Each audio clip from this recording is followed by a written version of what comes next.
capítulo 12 do Gênesis, versículo de número 1,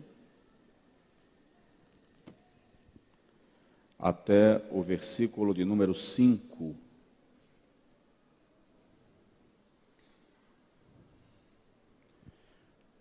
Ora,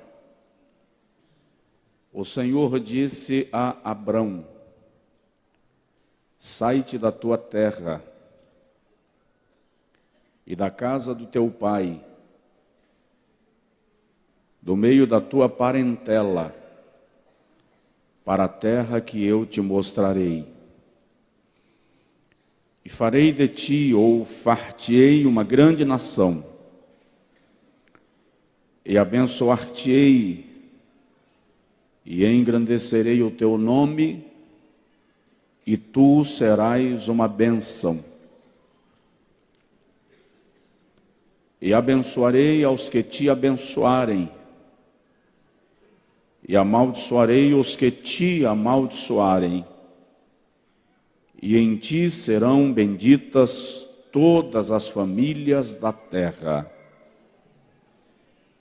Assim partiu Abrão como o Senhor lhe havia dito, e foi Ló com ele. E era Abrão da idade de 75 anos, quando saiu de Harã. Até o versículo 4, por gentileza. Diga comigo: Senhor Deus, fala comigo. Amém. Eu quero nesta noite, irmãos, falar um pouquinho sobre este homem e a sua chamada.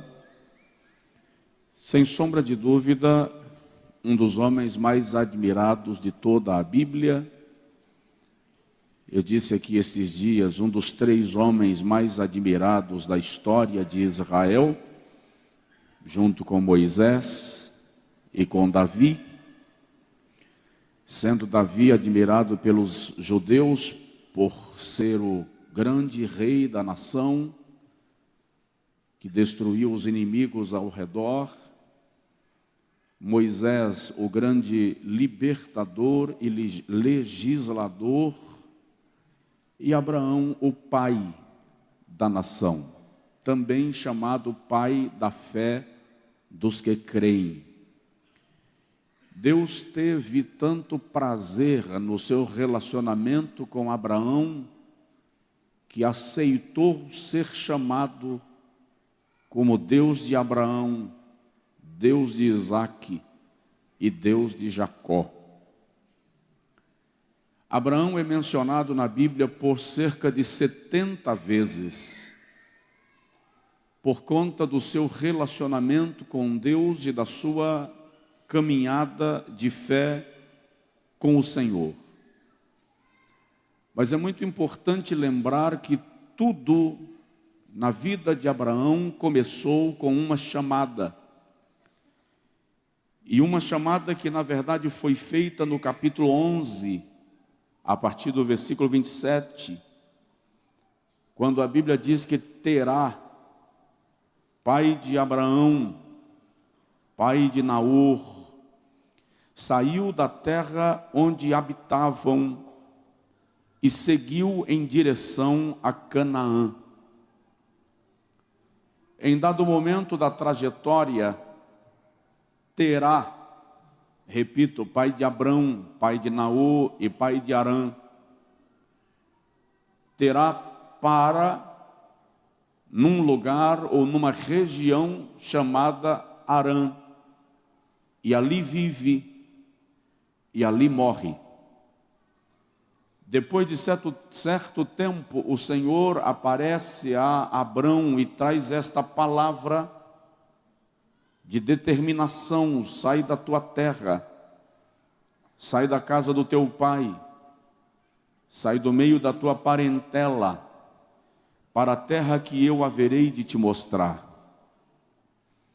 A região onde Abrão morava a esta altura era uma região reconhecidamente idólatra, politeísta. Especificamente na cidade onde Abrão morava, na região da Mesopotâmia, adoravam o deus e a deusa Lua. a quem eles chamavam de Deus ou deusa Ningal.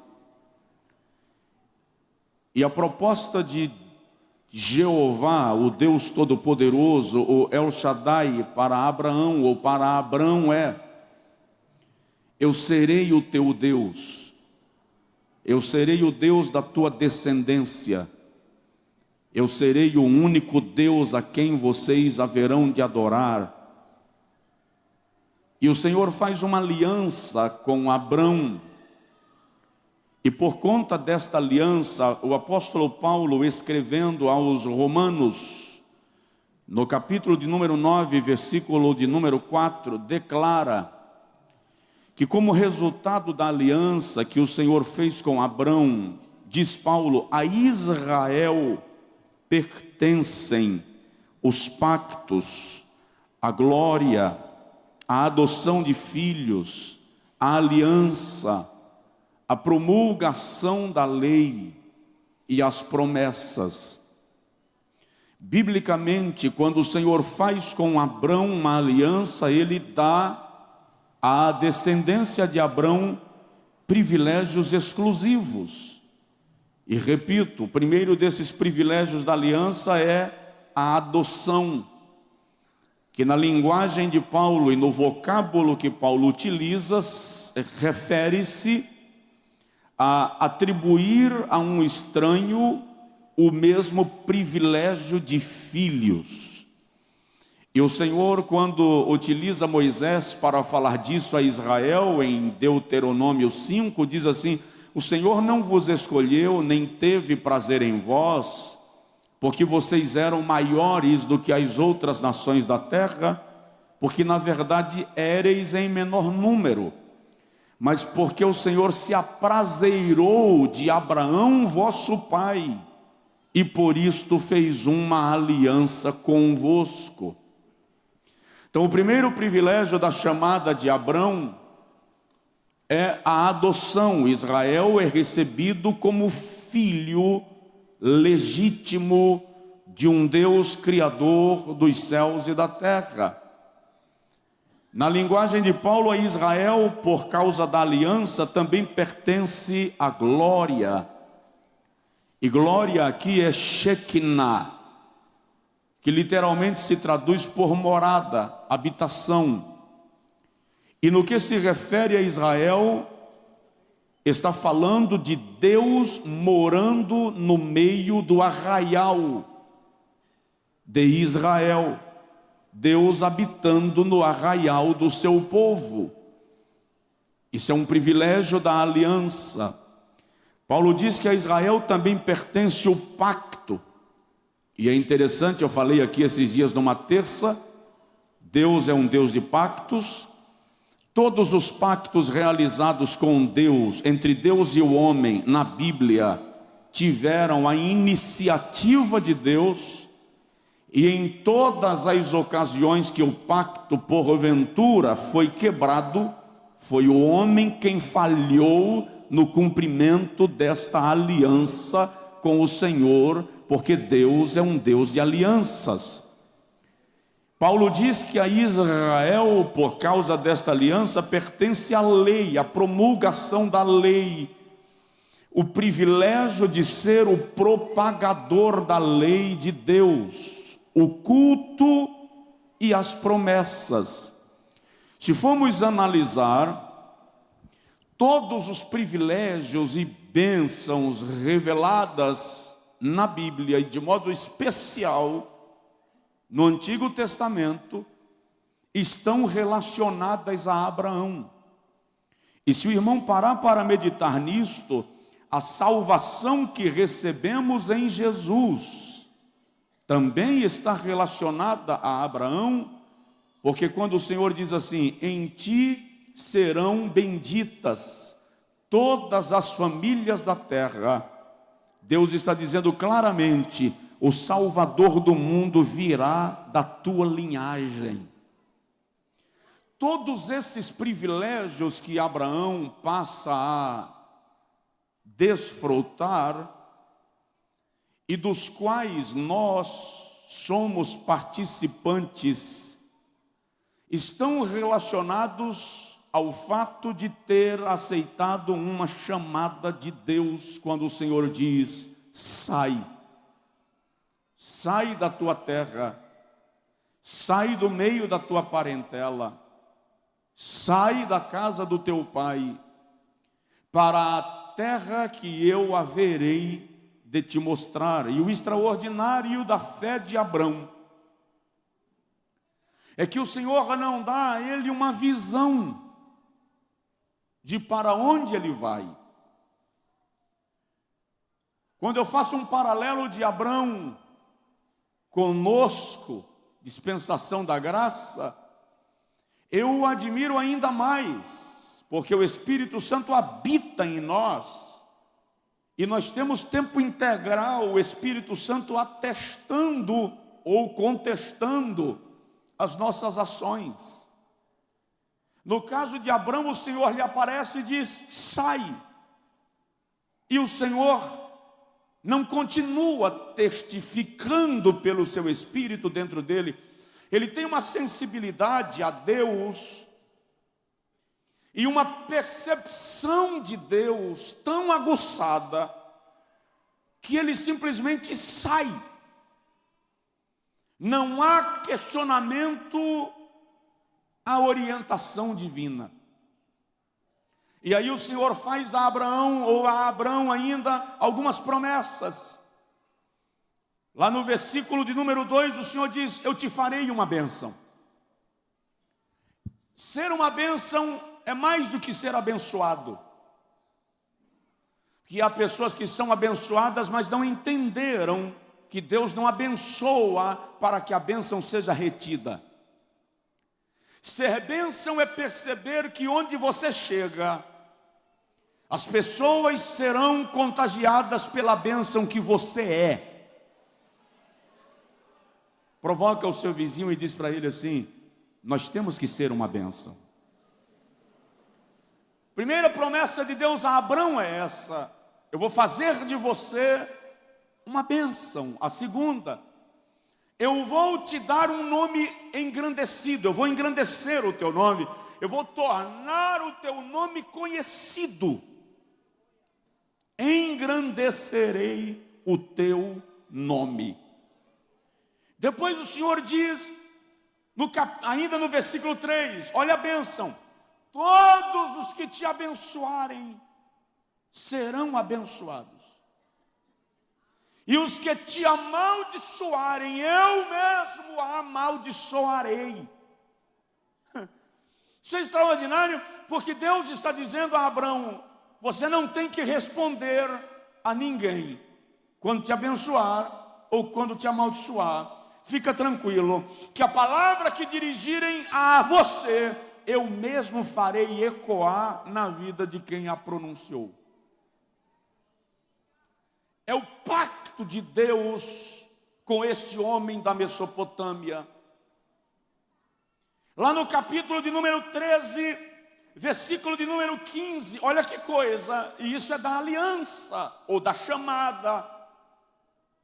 O Senhor diz a Abrão: sai de dentro da tenda. E ele sai. E o Senhor diz: olha para o norte e para o sul. Olha para o oriente e para o ocidente. Vê, porque toda esta terra que tu contemplas, eu mesmo a darei a ti e à tua descendência. Isso é da chamada, isso é da aliança.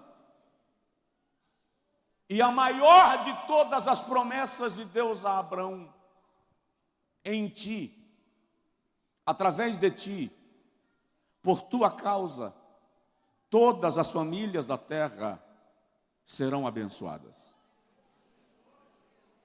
Agora, e eu não vou tomar muito tempo, qual é o segredo desta chamada de Deus para Abrão? Quais são as exigências desta chamada de Deus a Abrão? aprendamos e vivamos. Primeiro, o Senhor nos ensina na vida de Abrão que a chamada de Deus exige separação. Diga comigo, separação. Sai-te, rompe, corta o cordão umbilical, sai da tua terra, sai do meio da tua parentela, sai da casa do teu pai. Porque o Senhor requer em Gênesis 12, versículo 1, que Abrão saia da sua terra. Se é tão mais cômodo prosperar na terra onde eu nasci.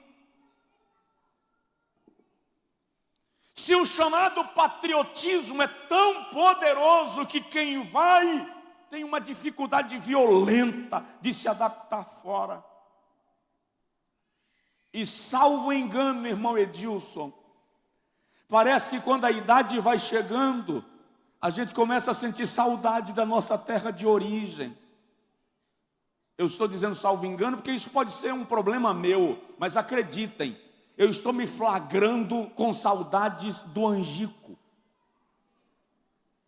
com vontade de ir ficar uns dias na terra onde eu cresci,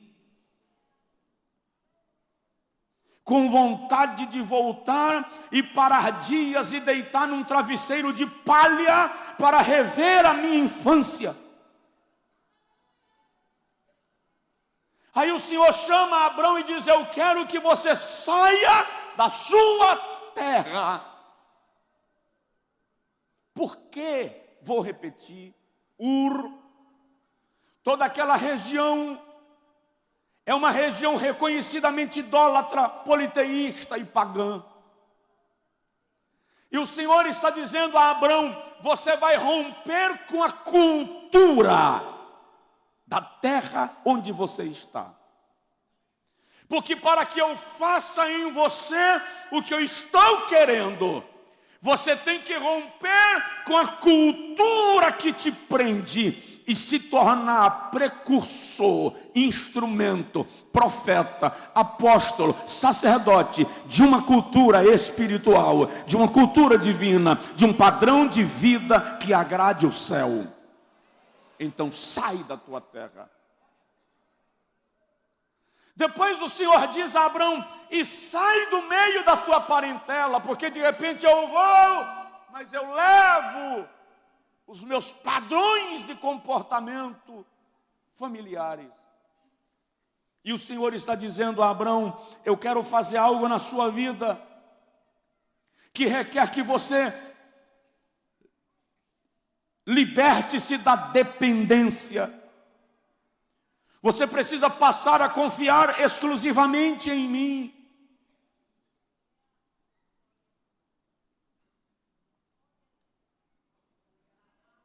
Porque quando o pai está perto, mãe está perto, irmãos estão perto, padrinhos estão perto, se a coisa apertar, para que confiar em Deus? Se mãe responde por mim, se pai responde por mim, se irmão briga por mim. Aí o Senhor está dizendo: eu quero lhe ensinar que você precisa depender exclusivamente de mim. Por isso ele diz: sai, rompe. É incrível como nós, em qualquer aperto e sufoco, vamos apelar para aqueles que são a nossa base emocional.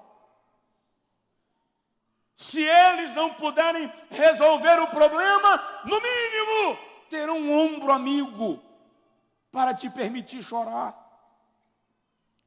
E Deus está dizendo a Abrão: eu quero que você aprenda a confiar em mim, sem ter muletas, sem ter plano B.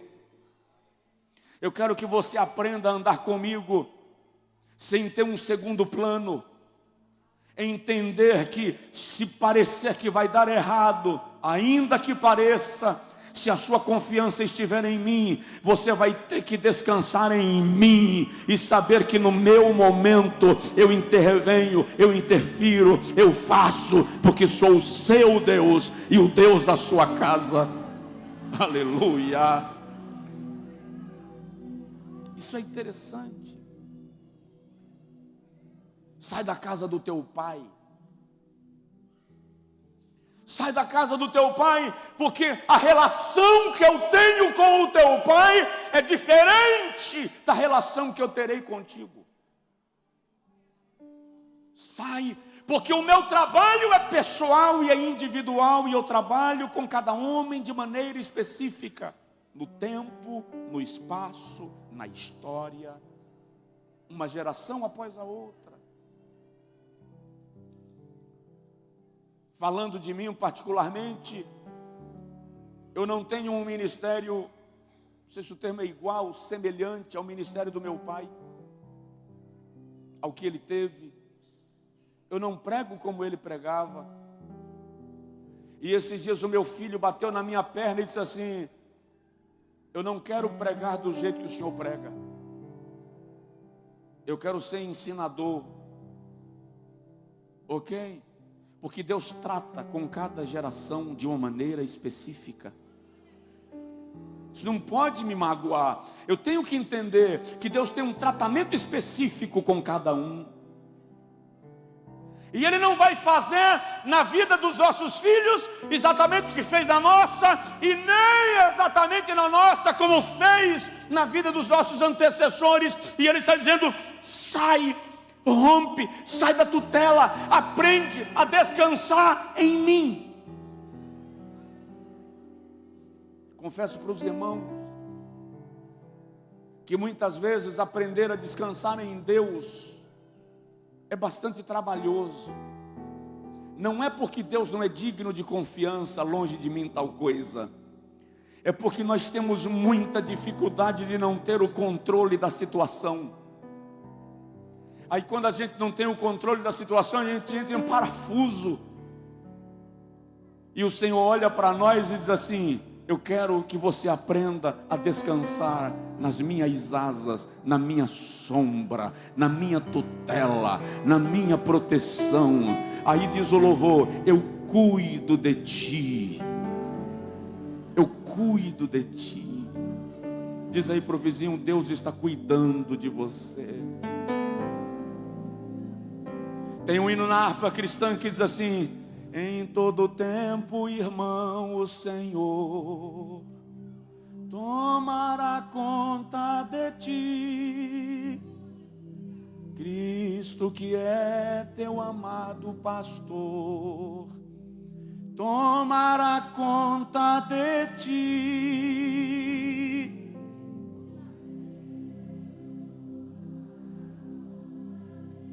Tem uns assembleanos aqui, ó.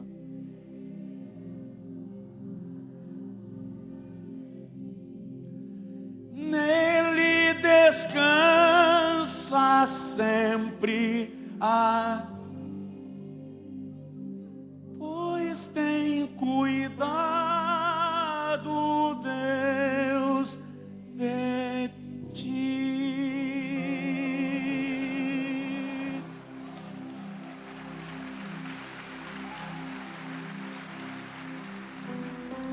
Então, a chamada de Deus exige separação. Segundo, a chamada de Deus exige obediência. A chamada de Deus exige a disposição de seguir a sua orientação. E no tocante a isso, a Bíblia vai revelar para nós que o Senhor diz a Abraão: sai. E no versículo 4 diz: saiu, pois.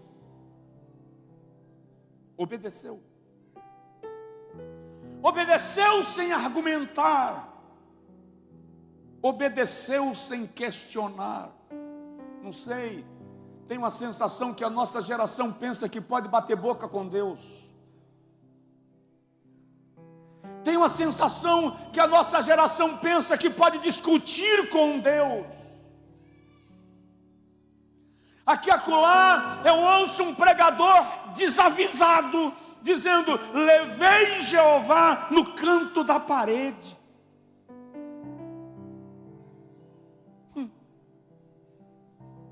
Uma geração que ousa dizer a Deus: eu só vou fazer o que tu queres se tu fizeres o que eu quero.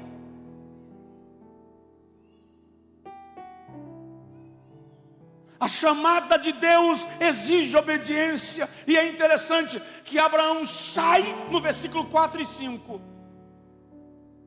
Então logo sai no versículo 7 e 8. Ele já oferece um sacrifício a Deus, dizendo para Deus: eu não apenas saio, mas saio disposto a fazer sacrifícios. E talvez o maior ato de obediência de Abrão esteja no capítulo 22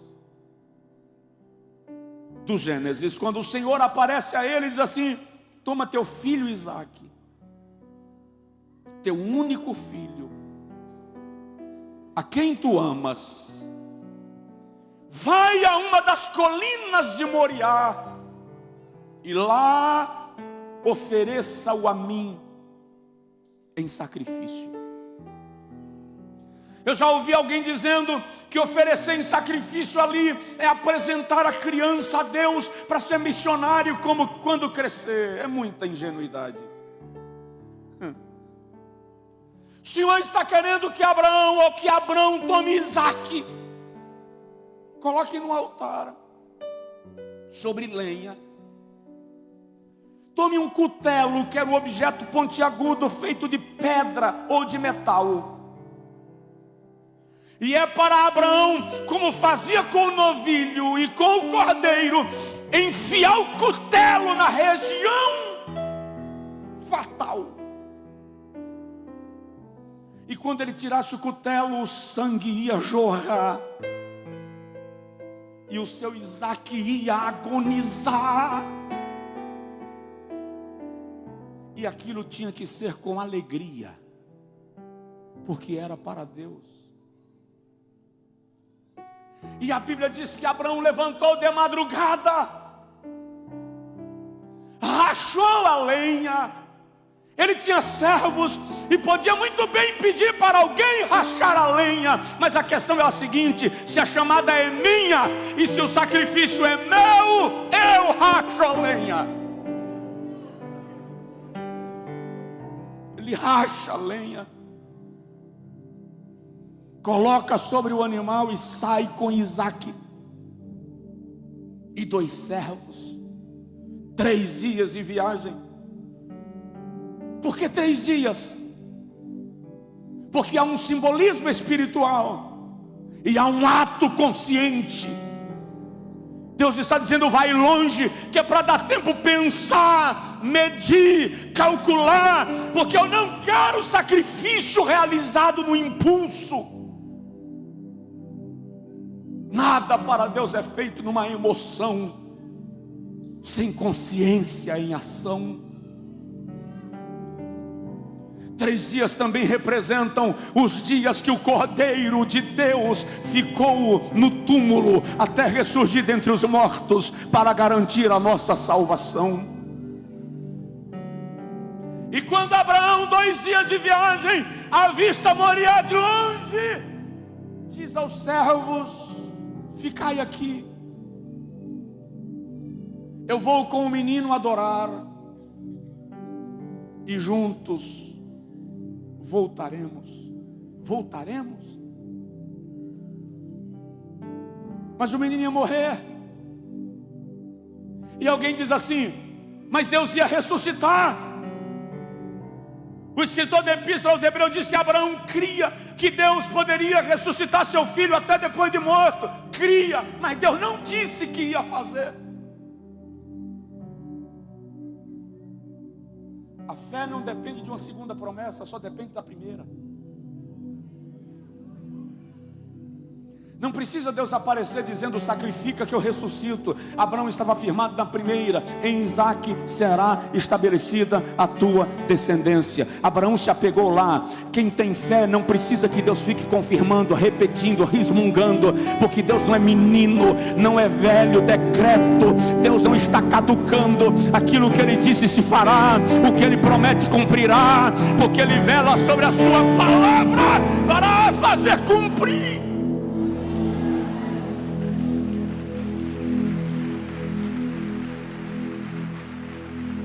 Abraão vai. Só que presta atenção. Há quem diga que Isaque já tinha da casa de 30 anos. O fato é que já era adulto, porque a lenha que os jumentos trouxeram 2 dias de viagem, foi Isaque que subiu levando no ombro. Não é uma criança. Não dá para colocar esse camarada no altar, enfiar o cutelo sem explicar para ele. Como é que Abraão explica para Isaque aquele negócio que ele ia fazer? Eu imagino Abraão engolindo seco, aquele nó na garganta, porque a fé não anula a dor no coração. A fé não anula o nó na garganta. Eu imagino Abraão dizendo: Senhor, eu não estou entendendo o que o Senhor pretende. Confio em Ti, mas não estou entendendo. E Isaque, para estragar, para aumentar o peso, diz assim: meu pai, eu estou vendo o cutelo e a lenha, e até um instrumento que vai provocar o fogo, mas eu não vi o cordeiro. Como é que um pai ouve essa pergunta se o cordeiro é o filho? E Abraão olha para Isaque e diz assim: Deus há de prover. Deus proverá. Mas um irmão chegou para mim um dia e disse: o senhor não pode achar que Abraão sofreu a caminho de Moriá? Ele era o pai da fé. Eu disse: é verdade, mas também era o pai de Isaque. E o único problema que você tem a caminho de Moriá é ser pai de Isaque.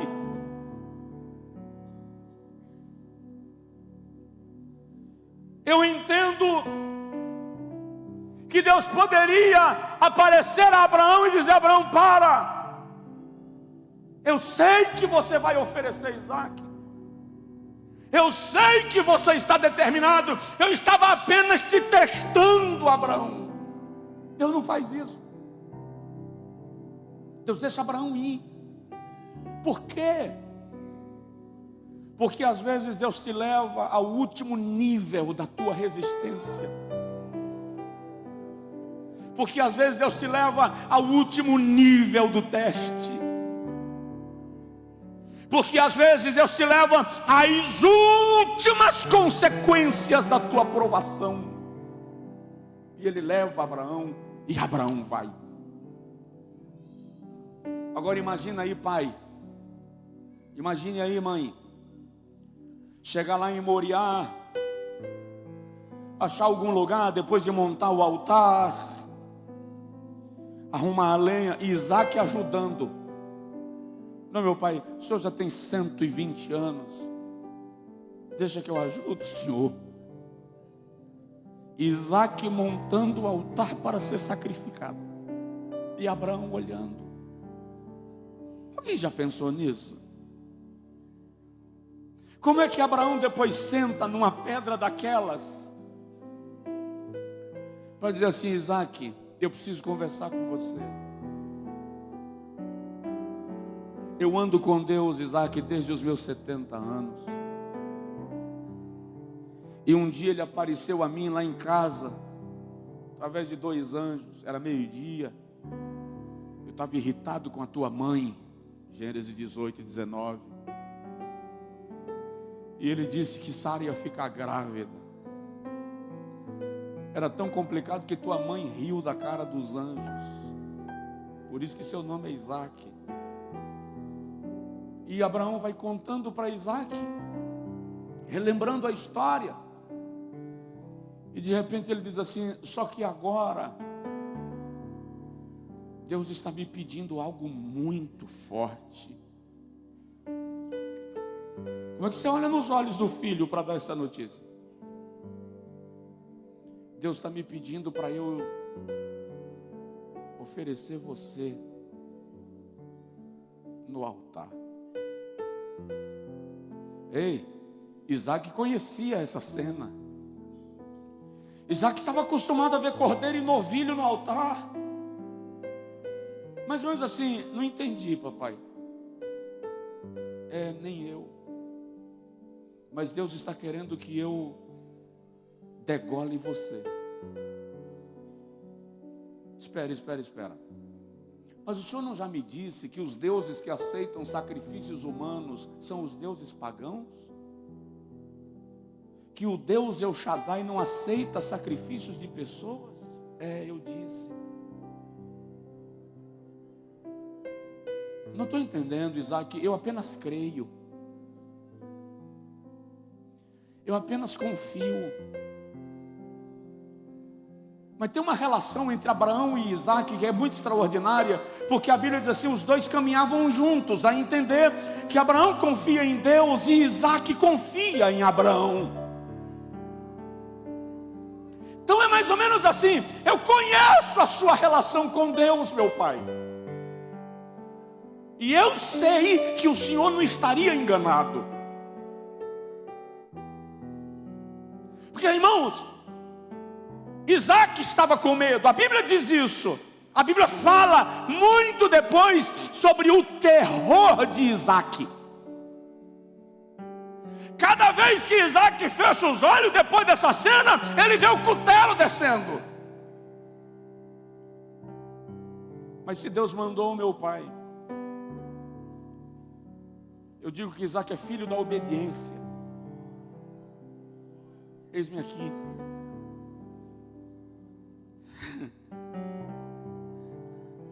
É Isaac quem sobe no altar.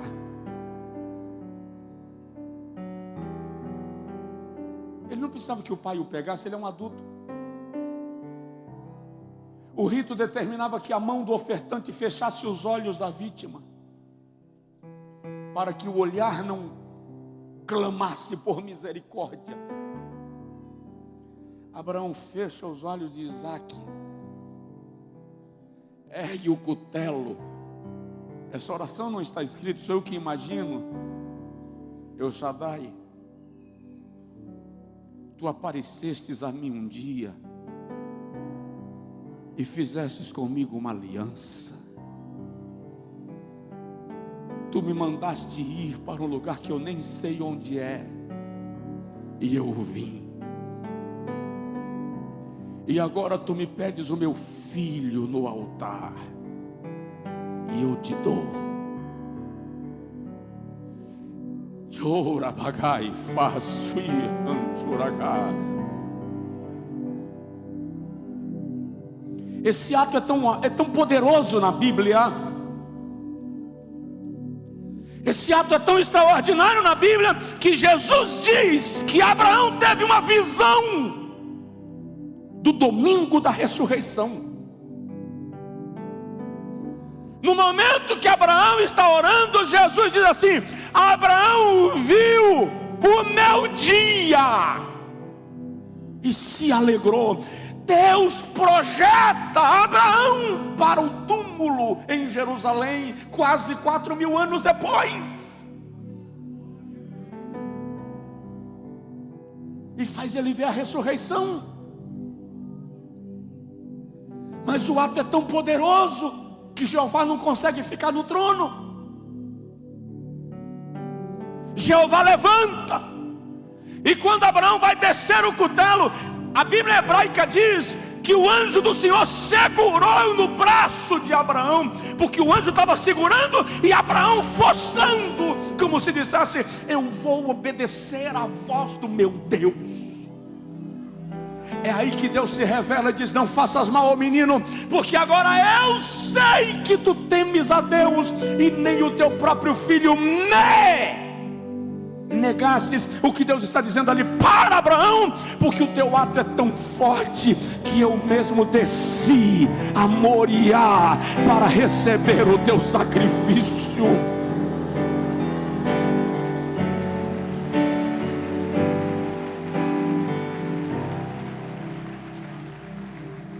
Eu encerro.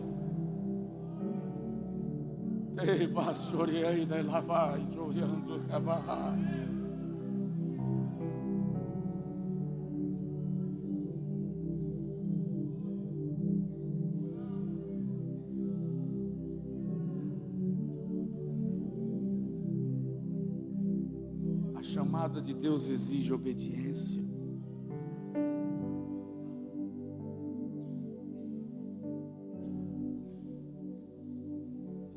A chamada exige fé,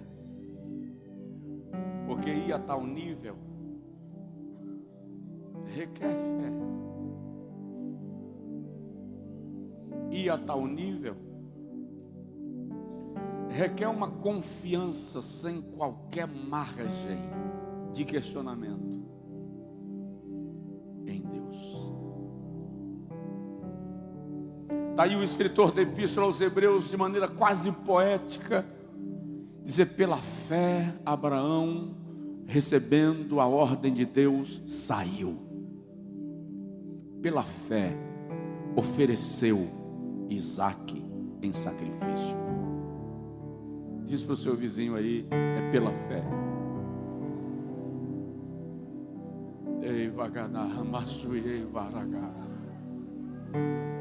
Dá um toque no irmão do seu lado e diz para ele: Deus nunca vai decepcionar a sua fé.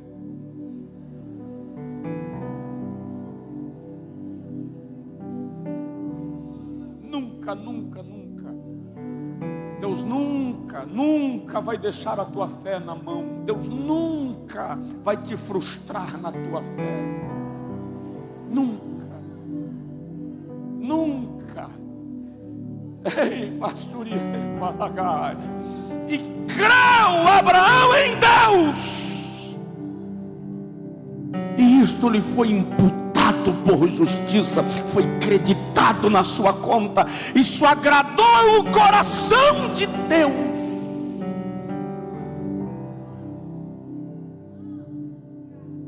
Eu concluo dizendo que a fé, que a chamada de Deus sempre será recompensada.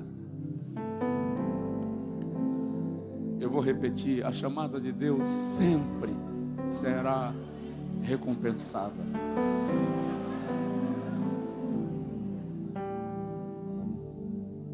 Abraão ofereceu a Deus um filho. Deus deu a ele multidões.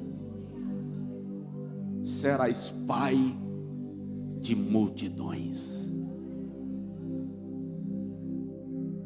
Quando você aceita, quando você se submete ao processo da chamada, Deus sempre te dará infinitamente mais do que aquilo que você aceitou colocar no seu altar. Porque quando o Senhor aparece e diz para Abraão: eu sei agora que você teme a mim. Eu consigo imaginar o susto aliviado de Abraão. De Abraão agora, já é Abraão. Quando o Senhor brada e diz: eu sei que você teme a mim. Você não me negou teu filho. Eu imagino Abraão, mais ou menos: eu sabia. Eu sabia que o Senhor não iria me deixar sozinho. Agora pense em Isaque, levantando desse altar. Pensa na explosão de júbilo nesse monte. E Jeová observa a cena e é adorado. E diz a Abraão: ei, olha lá, eu já providenciei um cordeiro para o sacrifício. A viagem não é perdida. Oferece.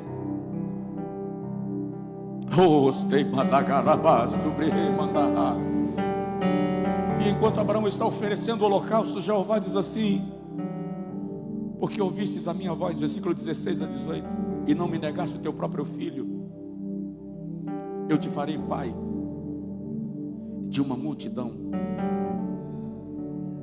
Eu te farei pai de muitas gentes, porque a chamada de Deus é recompensada. Diante disso, o Senhor diz a Abraão: eu vou andar contigo, tu vais andar comigo. E é a partir daqui que Deus dá a Abraão o título mais nobre que um homem já recebeu: amigo. Amigo. Amigo de quem? Do governador? Do presidente? Do prefeito? Do juiz? Não. Amigo de Deus. Amigo de Deus. O negócio é tão poderoso que quando Deus vai executar Sodoma e Gomorra, Ele mesmo diz: posso eu porventura fazer alguma coisa sem antes me comunicar com o meu amigo?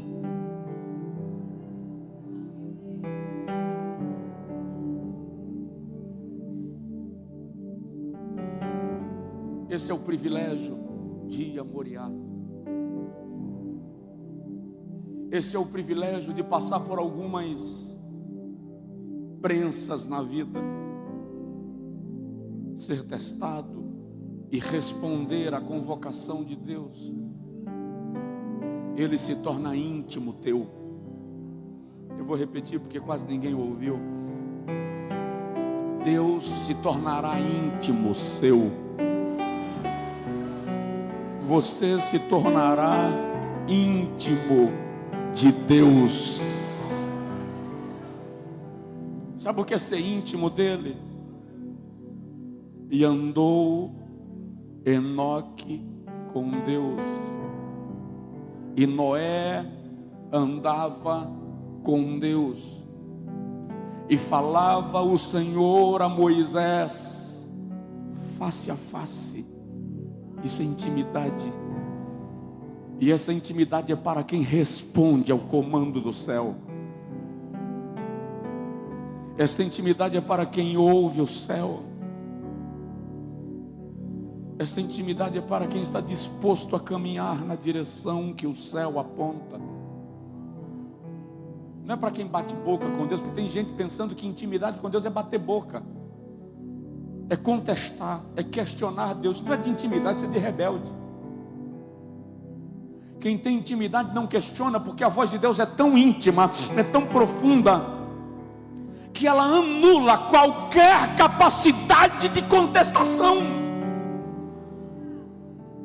Eu acho muito extraordinária a comunicação de Deus. Eu disse a alguém essa semana: parece que a comunicação de Deus não é verbal. É tão âmago, é tão interno, que você não ouve palavras, mas você entende o que Deus está querendo.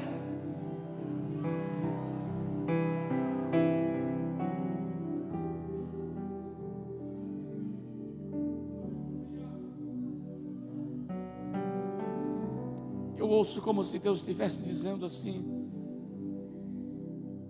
eu quero nesta geração pessoas que desejem a intimidade comigo. É como se Ele dissesse: o que vocês desejam é tão pequeno, vocês estão se contentando com tão pouco, com um carro novo, com uma casa boa, com uma roupa X, com o emprego, estabilidade profissional.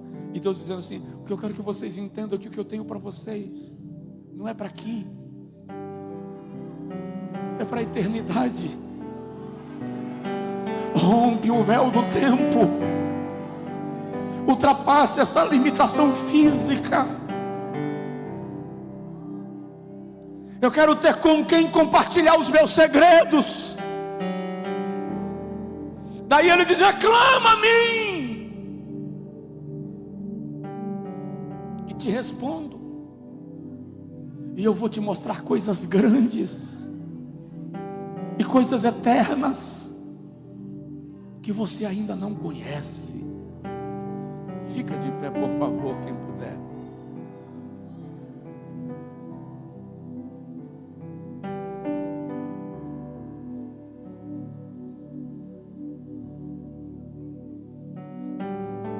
É tão extraordinária a chamada e o resultado da obediência, que Abraão é o primeiro homem a quem Deus se revela pelo nome. Eu sou Jeová, Yahvé, El Shaddai. E olha, veja só, 435 anos depois da morte de Abraão, a sua descendência está no Egito cativa. E a Bíblia diz, Êxodo 2, 24 e 25, que o Senhor ouviu o clamor dos hebreus, porque se lembrou da sua aliança feita com Abraão. Não foi por causa dos meninos que estavam lá no Egito levando chibatada do faraó. É porque ele fez uma aliança com um homem que honrou a amizade. E ele chega para Moisés, quando Deus se apresenta a Moisés no Sinai, ele se apresenta dizendo: eu sou o Deus de Abraão, de Isaque e de Israel. E como tu percebes, eu tenho contemplado a aflição do meu povo, e o seu clamor chegou até mim, e eu desci para livrá-lo. Aí eu acho engraçado a ousadia, coragem, não sei, de Moisés, que ele faz assim: quando eu chegar lá e os caras me perguntarem teu nome, porque os deuses do Egito têm nome, eu não sei o teu, o que é que eu vou responder? Aí Jeová assa. E Jeová, desculpa o termo, bota para lá. Yahia, Yahshua, Yahia, eu sou o que você precisar que eu seja.